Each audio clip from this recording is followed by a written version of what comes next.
ये सच है कि दुनिया पैसे से चलती है। पैसे से इंसान कुछ भी कर सकता है, लेकिन क्या आपकी पूरी खुशी आपके बैंक खाते के आंकड़े पर निर्भर है?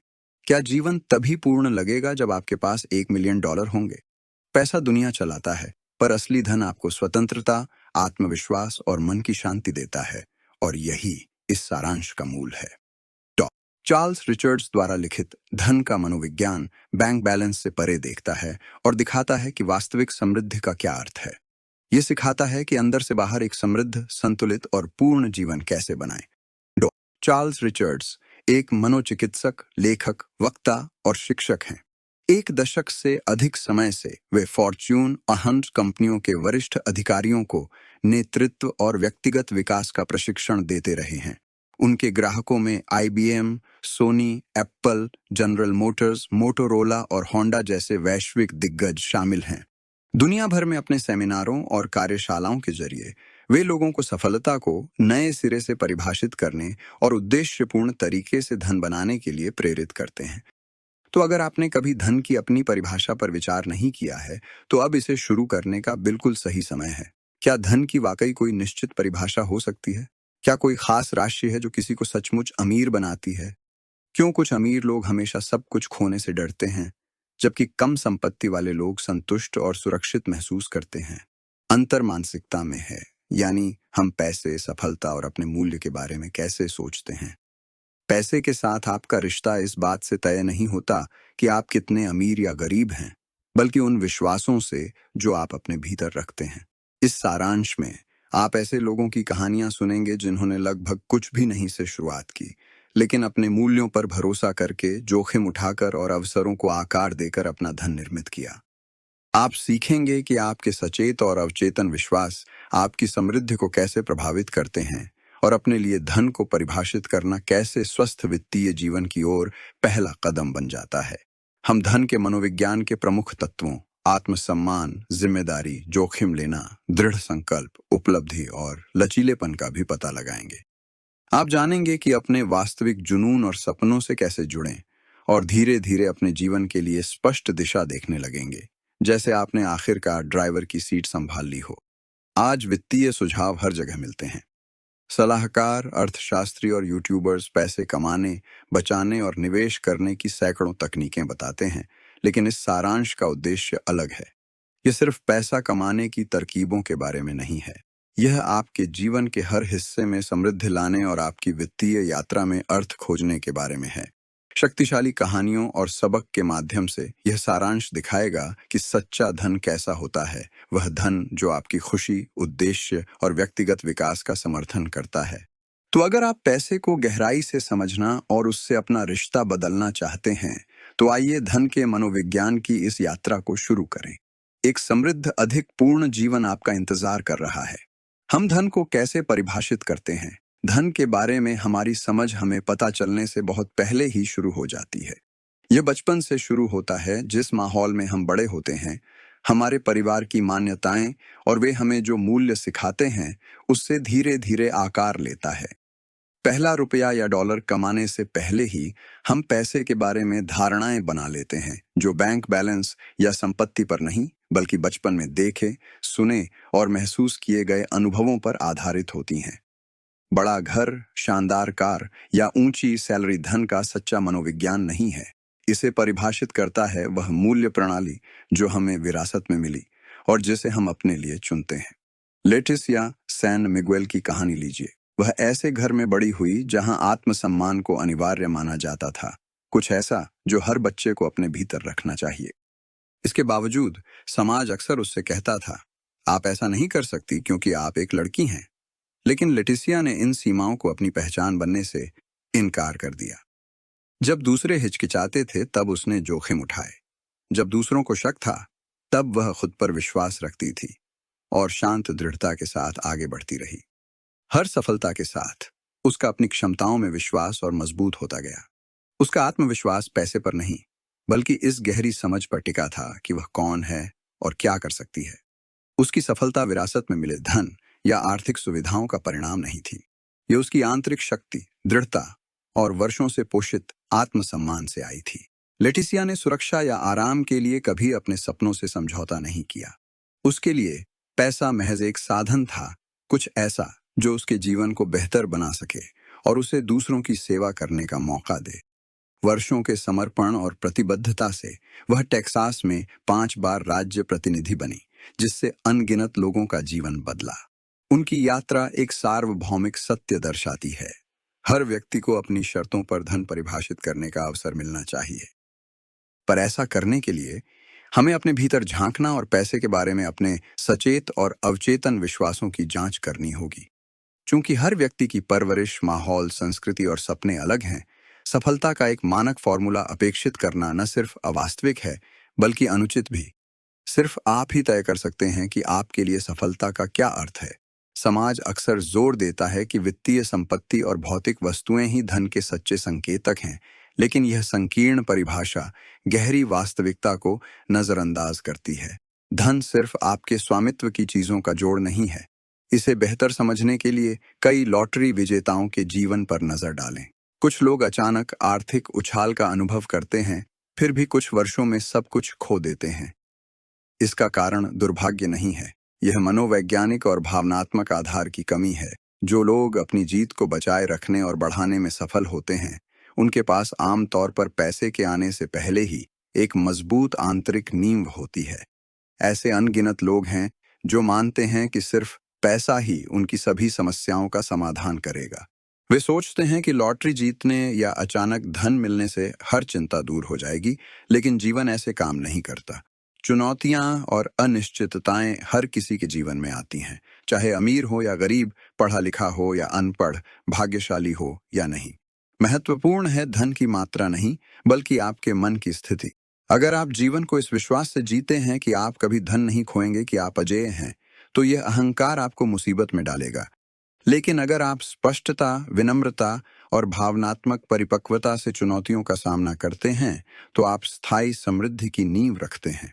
सच्चे सफल लोग समझते हैं कि जोखिम और असफलता इस यात्रा का हिस्सा है। जब एक योजना विफल होती है, वे बस दूसरी बना लेते हैं, क्योंकि वे जानते हैं कि एक ही मंजिल तक पहुंचने के कई रास्ते होते हैं। उनका साहस इस विश्वास से आता है कि वे, न कि समाज, यह तय करते हैं कि धन और सफलता का क्या मतलब है, और एक बार यह स्पष्ट हो जाए, तो वे ऊर्जा, उद्देश्य और दृढ़ता से उसका पीछा करते हैं। आत्मसम्मान और धन पर इसका प्रभाव। एक समृद्ध, सार्थक और वास्तव में अपना जीवन बनाने के लिए हमें समझना होगा कि हम कौन हैं और गहराई से क्या चाहते हैं, और इसकी नींव है आत्मसम्मान। कई लोग मानते हैं कि आत्मविश्वास अमीर बनने के बाद आता है, लेकिन वास्तव में स्थायी समृद्धि आत्मसम्मान से शुरू होती है। जब कोई अपना मूल्य सिर्फ पैसे से आंकता है, वह खुद को ऐसी सीढ़ी पर रखता है जिसका कोई अंतिम चरण नहीं है। वे लगातार चढ़ते रहते हैं, फिर भी कहीं पहुंचते ही नहीं, चाहे वे कितना भी कमा लें। अपर्याप्त होने की भावना हर जगह उनका पीछा करती है, जिससे निराशा और असंतोष पैदा होता है। पैसे का मनोविज्ञान आत्मसम्मान के मनोविज्ञान से गहराई से जुड़ा है। समाज अक्सर हमें बताता है कि धन यानी संपत्ति या रुतबा जमा करना, पर असली धन आपके मूल्यों, आत्मसम्मान, साहस और कठिनाइयों में भी आगे बढ़ने की इच्छा से बनता है। आत्मसम्मान को एक भावनात्मक प्रतिरक्षा प्रणाली की तरह समझें। जैसे मजबूत शारीरिक प्रतिरक्षा हर बीमारी नहीं रोकती, पर जल्दी ठीक होने में मदद करती है, वैसे ही स्वस्थ आत्मसम्मान सभी समस्याएं नहीं हटाता। नमस्कार दोस्तों, आप यह बुक सुन रहे हैं बुकपीडियाज यूट्यूब चैनल के माध्यम से। अगर यह बुक आपको पसंद आई है तो मेरे यूट्यूब चैनल बुकपीडियाज को सब्सक्राइब करना मत भूलना।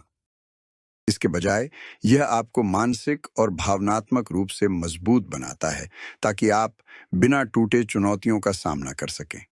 मजबूत आत्मसम्मान वाले लोग आत्मविश्वास के साथ बाधाओं का सामना करते हैं। वे जरूरत पड़ने पर जोखिम उठाते हैं, असफलताओं के दौरान भी प्रतिबद्ध रहते हैं और आगे बढ़ते रहते हैं। यही आंतरिक शक्ति धन के मनोविज्ञान का समर्थन करती है। डोनाल्ड ट्रंप ने अपने शुरुआती जीवन के बारे में एक शक्तिशाली सबक साझा किया था।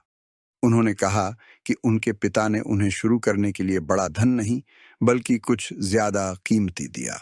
सिद्धांत कि सच्चा धन उससे आता है जिसे आप प्यार करते हैं। जब आप अपने काम के प्रति जुनूनी होते हैं, तो मेहनत स्वाभाविक हो जाती है।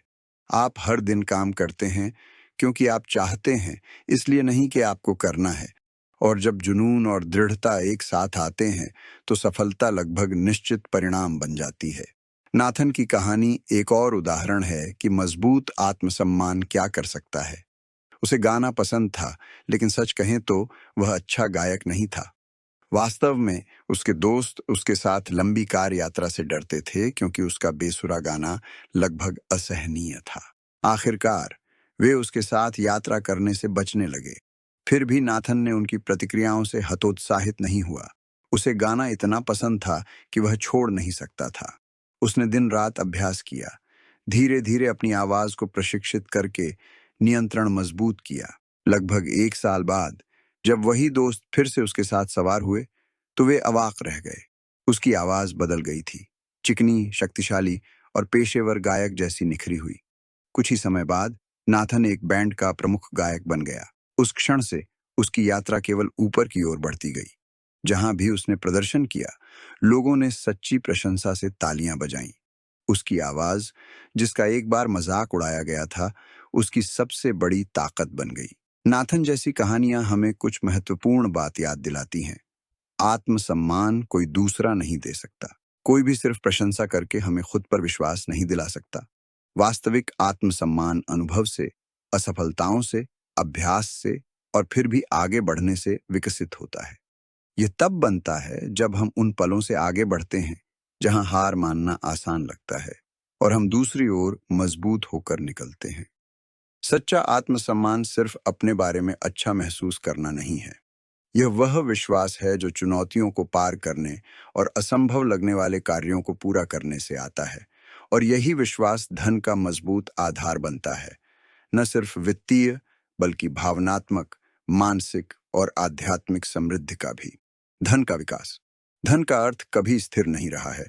ये समय, समाज और अच्छे जीवन की हमारी समझ के साथ बदलता रहता है। जो कभी असाधारण था वह धीरे धीरे साधारण हो जाता है और विलासिता अंततः बुनियादी अपेक्षा बन जाती है।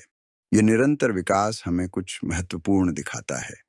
धन की हमारी परिभाषा हमेशा बदलती रहती है और हर बदलाव के केंद्र में एक सरल इच्छा है, बेहतर जीवन जीने की चाह। अगर हम इतिहास पर नजर डालें तो धन को कभी सबसे व्यावहारिक तरीके से मापा जाता था। बुनियादी अस्तित्व के युग में जमीन समृद्धि का सबसे बड़ा प्रतीक थी। किसी व्यक्ति के पास जितनी अधिक जमीन होती थी, उतनी ही अधिक फसलें वह उगा सकता था, उतने ही अधिक पशु रख सकता था और उतना ही बड़ा घर बना सकता था।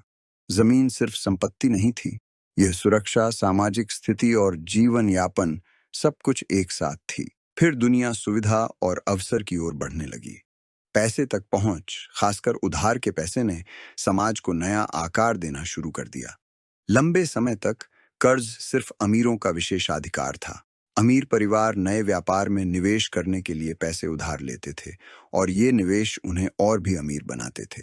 लेकिन इस असंतुलन का मतलब था कि अधिकांश लोग, चाहे वे कितने भी प्रतिभाशाली या मेहनती हों, एक ही सामाजिक वर्ग में फंसे रहते थे। उधार लेने की आजादी के बिना उनके पास विकास का कोई रास्ता नहीं था।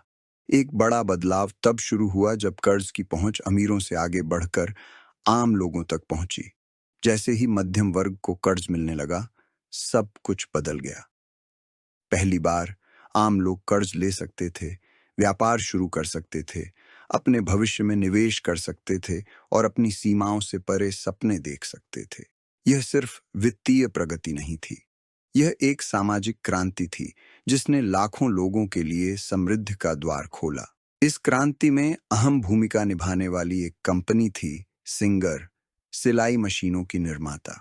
सिंगर ने एक सरल, प्रभावशाली विज्ञापन के साथ दुनिया की पहली किस्त योजना पेश की। $1 अभी, $1 हर हफ्ते। बस छोटे साप्ताहिक भुगतान से वे सिलाई मशीन खरीद सकते थे जिसने उनका जीवन बदल दिया। सिलाई मशीन से पहले एक कमीज बनाने में 14 घंटे से ज्यादा लग सकते थे। मशीन से वही शर्ट 1 घंटे में सिली जा सकती थी। इस एक आविष्कार ने अनगिनत अवसर पैदा किए। दर्जी अधिक कमा सकते थे, गृहिणियां छोटे व्यवसाय शुरू कर सकती थीं। पूरे समुदायों को ऐसा उपकरण मिला जिससे उनकी आय और आत्मविश्वास बढ़ा। सिंगर की सफलता ने अन्य कंपनियों को भी इसी मॉडल का अनुसरण करने के लिए प्रेरित किया। जल्द ही फ्रिज, वॉशिंग मशीन, रेडियो और अन्य घरेलू उपकरण किस्त पर मिलने लगे। लोग बचत के लिए वर्षों इंतजार किए बिना अपनी जरूरत की चीजें खरीद सकते थे। उनके जीवन की गुणवत्ता सुधरी और साथ ही उनकी आकांक्षाएं भी बढ़ीं। अगर हम आधुनिक समय को देखें तो अंतर चौंकाने वाला है। आज अमेरिकी जनगणना द्वारा गरीब माने जाने वाले परिवारों के पास भी ऐसी सुविधाएं हैं जो कुछ दशक पहले औसत घर के लिए अकल्पनीय थीं। हीटिंग, कूलिंग, स्मार्टफोन, टीवी, परिवहन, फ्रिज, कभी अमीरों तक सीमित चीजें अब आम हो गई हैं। जीवन स्तर नाटकीय रूप से बढ़ा है, न केवल अमीरों के लिए बल्कि समाज के अधिकांश लोगों के लिए। लेकिन यह प्रगति नए सवाल लेकर आती है। क्या बढ़ी हुई समृद्धि ने हमारी अपेक्षाओं को बदल दिया है? अतीत की विलासिता अब बुनियादी जरूरतों के रूप में देखी जाती है। हर सुधार के साथ हमारी इच्छाएं थोड़ी और बढ़ती हैं, और हालांकि विकास और महत्वाकांक्षा स्वाभाविक मानवीय गुण हैं, वे बेचैनी भी पैदा कर सकते हैं। हम आसमान की ओर लक्ष्य रखते हैं, पर असली चुनौती है जमीन से जुड़े रहना, अपने मूल्यों, लक्ष्यों और वास्तव में क्या मायने रखता है को समझना। विज्ञापनों, अंतहीन मीडिया और अधिक कमाने और खर्च करने के दबाव से भरी दुनिया में यह भूल जाना आसान है कि धन का हमारे लिए वास्तव में क्या अर्थ है। सच्ची समृद्धि सिर्फ अधिक चीजें रखने में नहीं, बल्कि अपने सपनों के प्रति जागरूक रहने, समझदारी से चुनने और तुलना के बजाय स्पष्टता से जीने में है। सचेत रूप से जीना। हम में से कई लोग यह नहीं समझते कि उधार का पैसा हमारे निर्णयों को कितनी गहराई से प्रभावित करता है। कारण एक समय में एक शक्तिशाली उपकरण था जो परिवारों को जीवन स्तर सुधारने और अर्थव्यवस्थाओं को बढ़ने में मदद करता था। लेकिन रास्ते में कहीं हमने बुद्धिमानी से आरण का उपयोग करना बंद कर दिया और अंधे होकर उस पर निर्भर होने लगे। यह अचेतन निर्भरता सबसे बड़ा कारण है जिससे आज इतने लोग खुद को कर्ज में डूबता हुआ पाते हैं। सचेत रहने के लिए हमें कुछ भी उधार लेने या खरीदने से पहले रुकना सीखना चाहिए। जागरूकता का एक पल हमें वर्षों के पछतावे से बचा सकता है। अपने आप से पूछें, क्या मुझे वाकई इसकी जरूरत है? क्या यह जरूरत है या सिर्फ एक शौक जिसे खरीदने के लिए मैं खुद को मना रहा हूं? क्या यह खरीद मेरे जीवन को किसी सार्थक तरीके से बेहतर बनाएगी? क्या यह मेरे लिए कमाने या बढ़ने के अवसर पैदा करेगी? ये सरल प्रश्न सचेत वित्तीय निर्णय लेने की नींव हैं, और वे पैसे के साथ हमारे रिश्ते को बदल सकते हैं। इस संतुलन को एक पेंडुलम की तरह सोचें। एक तरफ है अधिक खर्च, बिना सोचे खरीदना, परिणाम समझे बिना कार्ड स्वाइप करना, और कर्ज को तब तक बढ़ने देना जब तक हम फंस न जाएं।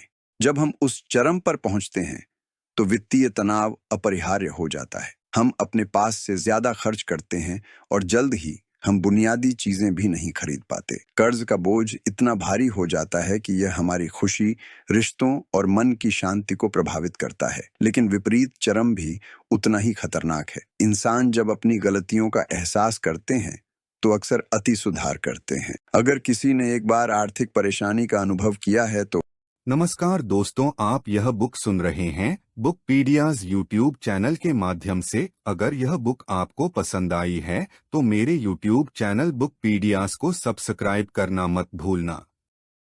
वे दूसरी दिशा में बहुत ज्यादा झुक सकते हैं, हर खर्च में कटौती करके, जरूरी होने पर भी खर्च न करके और डर की स्थिति में जीते हुए। यह अत्यधिक संयम उस पल में सुरक्षित लग सकता है, लेकिन समय के साथ यह अपनी ही तरह की समस्याएं पैदा करता है।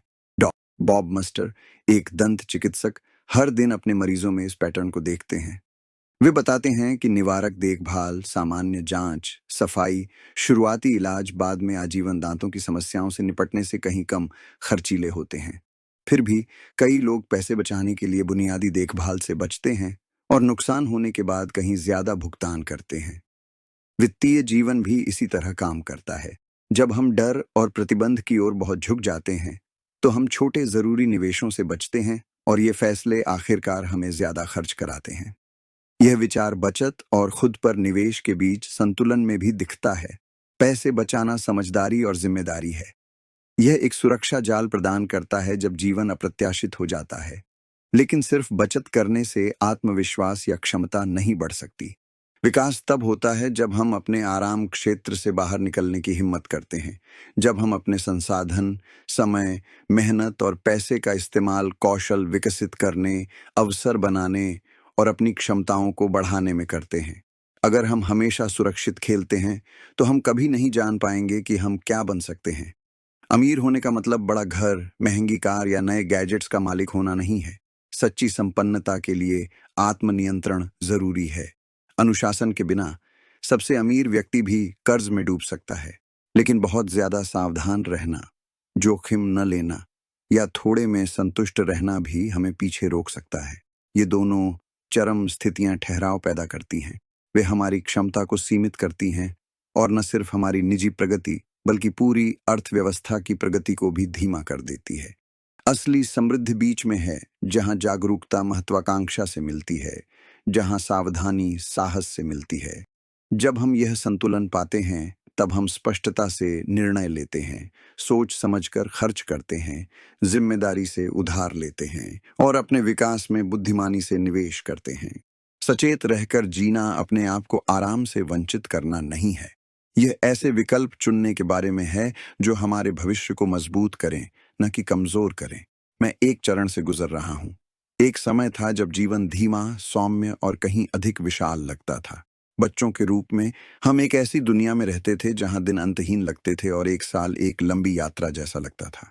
बचपन में एक खास जादू होता है, एक मासूमियत जो हमें वर्तमान पल में पूरी तरह से जीने देती है। हमें न तो कल की चिंता थी और न ही आने वाले कल का डर। समय हमारा था, लेकिन वयस्कता अलग है। आज समय सबसे दुर्लभ विलासिता बन गया है। हम गैजेट्स, नोटिफिकेशन और अंतहीन विकर्षणों से भरी दुनिया में रहते हैं। मल्टीटास्किंग हमारा डिफॉल्ट मोड बन गया है। हम अपने दिन में बाहरी और आंतरिक शोर से घिरे रहते हैं, इतना कि कुछ शांत पल भी उपहार लगते हैं। फिर भी अगर हम समृद्धि, स्पष्टता और उद्देश्य का जीवन बनाना चाहते हैं, तो हमें बड़ी तस्वीर देखने के लिए रुकना होगा। हम अभी कहाँ हैं, हम जीवन के किस चरण में हैं और हम आगे कहाँ जाना चाहते हैं। जब हम पीछे हटकर अपनी यात्रा देखते हैं तो हमें एक सार्वभौमिक पैटर्न दिखता है। 4 चरण जिनसे हर कोई अलग अलग समय पर गुजरता है। ये चरण हैं सीखना, रचना करना, निखारना और आजादी। वे उम्र बढ़ने के साथ उसी क्रम में आते हैं, पर सच में वे किसी भी पल प्रकट हो सकते हैं। कभी कभी हम एक ही समय में एक से ज्यादा चरण अनुभव करते हैं। कभी कभी हम पहले के चरण में लौट आते हैं जब जीवन हमें नई शुरुआत का मौका देता है। पहला चरण है सीखना। यह जिज्ञासा का समय है, अपने मन को खोलने, नए विचारों की खोज और स्पंज की तरह दुनिया को सोखने का। पैसे या करियर के मामले में यह वह समय है जब हम नई नौकरी शुरू करते हैं, कोई हुनर सीखते हैं या पेशेवर रूप से नया अध्याय शुरू करते हैं। सीखना हमारी नींव बनाता है और इसके बिना कोई भी अन्य चरण वास्तव में फल फूल नहीं सकता। दूसरा चरण है रचना करना। जैसे जैसे हमारा आत्मविश्वास बढ़ता है, हम बड़ी जिम्मेदारियां लेने लगते हैं। हम स्वतंत्र होते हैं, अपना करियर बनाते हैं, परिवार शुरू करते हैं और ऐसे फैसले लेने लगते हैं जो हमारे भविष्य को आकार देते हैं। यह वह समय है जब हम कमाना, बचाना और खुद में निवेश करना शुरू करते हैं। सृजन वह चरण है जहां हम जो सीखा है उसके आसपास अपना जीवन बनाना शुरू करते हैं। फिर आती है पूर्णता, एक ऐसा चरण जहां हम अपने पैरों पर मजबूती से खड़े होते हैं। यह अक्सर जीवन का सुनहरा समय होता है जब हम जानते हैं कि हम कौन हैं और क्या कर सकते हैं। हम अपने काम में माहिर हो जाते हैं, अपनी विशेषज्ञता के लिए सम्मानित होते हैं और अपनी पूरी क्षमता से काम कर पाते हैं। पूर्णता महारत का चरण है और अंत में स्वतंत्रता आती है, वह चरण जिसका कई लोग सपना देखते हैं। यह तब होता है जब नौकरी की बाधाएं कम होती हैं और हम पहले के चरणों के फल चखना शुरू करते हैं। यह चुनाव का चरण है। शायद आप दुनिया घूमना चाहते हैं, नया शौक अपनाना, समाज की मदद करना या अपने प्रियजनों के साथ समय बिताना चाहते हैं। स्वतंत्रता वह पल है जब जीवन पूरी तरह से आपका अपना लगता है, लेकिन ये चरण कठोर नियम नहीं है। ये तरल, लचीले और व्यक्तिगत हैं। कोई भी किसी भी उम्र में कुछ नया शुरू कर सकता है। माइकल स्टर्न इस सच्चाई का एक उदाहरण है। अपने 30 के मध्य में उनके पास अच्छे वेतन वाली स्थिर नौकरी थी, पर अंदर से वह अधूरा महसूस करते थे। उनका असली जुनून कायरोप्रैक्टिक चिकित्सा था। एक दिन उन्होंने एक साहसिक निर्णय लिया। उन्होंने नौकरी छोड़ी, पढ़ाई के लिए कर्ज लिया और पहले चरण में लौट गए। सीखना यह आसान नहीं था। इसमें जोखिम, त्याग और साहस की जरूरत थी, पर उस छलांग ने उनकी जिंदगी बदल दी। माइकल एक लाइसेंसधारी कायरोप्रैक्टर बने और बाद में अपने क्षेत्र में बड़े तकनीकी विकास में योगदान दिया। उनकी कहानी हमें याद दिलाती है कि फिर से शुरुआत करने के लिए कभी देर नहीं होती। आज जब आप किसी से पूछते हैं कि वे कैसे हैं, सबसे आम जवाब है, मेरे पास समय नहीं है। समय हमारी सबसे बड़ी शिकायत बन गया है, पर सच्चाई सरल है। अगर हम अभी समय नहीं निकालते तो कभी नहीं निकालेंगे। सही पल का इंतजार करना सिर्फ हमारे सपनों को टालता है। आप जो भी अध्याय शुरू करना चाहते हैं, चाहे सीखना हो, रचना करना हो, निखारना हो या आजादी में कदम रखना हो, शुरू करने का समय हमेशा अभी है। समापन। इस सारांश में हमने धन और समृद्धि के वास्तविक मनोविज्ञान का पता लगाया। आपने सीखा कि कोई भी सफल हो सकता है, क्योंकि सफलता सिर्फ पैसे या संपत्ति से नहीं आती। हमने बात की कि अपने लिए धन को परिभाषित करना कितना जरूरी है। जब आप जानते हैं कि धन का अर्थ क्या है और आपके जीवन के लिए कितना काफी है, आपका रास्ता आसान हो जाता है। आपने यह भी समझा कि समय के साथ धन कैसे बदला है, जमीन से लेकर क्रेडिट और अवसर तक, और यह बदलता रहेगा। यह अच्छी बात है, क्योंकि इससे आपको धन का अपना मतलब चुनने की आजादी मिलती है। खुशहाल जीवन जीने के लिए आपको अपने सपने और लक्ष्य खुद ढूंढने होंगे। हमने चर्चा की कि आत्मसम्मान के बिना सच्चा धन नहीं मिल सकता। कोई भी आपको आत्मविश्वास या सफलता नहीं दे सकता। असली धन आपके अपने प्रयास, साहस और खुद पर विश्वास से ही बढ़ता है। आपने यह भी सीखा कि सजग रहकर जीना क्यों जरूरी है। हम सभी बड़े सपने देखते हैं, पर हमें व्यावहारिक भी रहना चाहिए। हमें अपने खर्च और कर्ज का ध्यान रखना चाहिए, ताकि हम अनावश्यक कर्ज में न फंस जाएं। संपत्ति हर व्यक्ति के लिए अलग अलग हो सकती है। यह सिर्फ पैसों तक ही सीमित नहीं है। धन का मतलब बदलता रहता है, इसलिए हम सभी को अपनी तरह की समृद्धि बनाने का हक है। और आखिर में, सिर्फ पैसे के पीछे भागने से जीवन में सच्चा अर्थ नहीं मिलेगा। जब आप उद्देश्य के साथ जीते हैं, पैसे से परे कुछ सार्थक खोजते हैं, तब धन अपने आप आता है। तभी आप अंदर और बाहर दोनों तरह से सच में अमीर बनते हैं। नमस्कार दोस्तों, आप यह बुक सुन रहे हैं बुकपीडियाज यूट्यूब चैनल के माध्यम से। अगर यह बुक आपको पसंद आई है तो मेरे यूट्यूब चैनल बुकपीडियाज को सब्सक्राइब करना मत भूलना।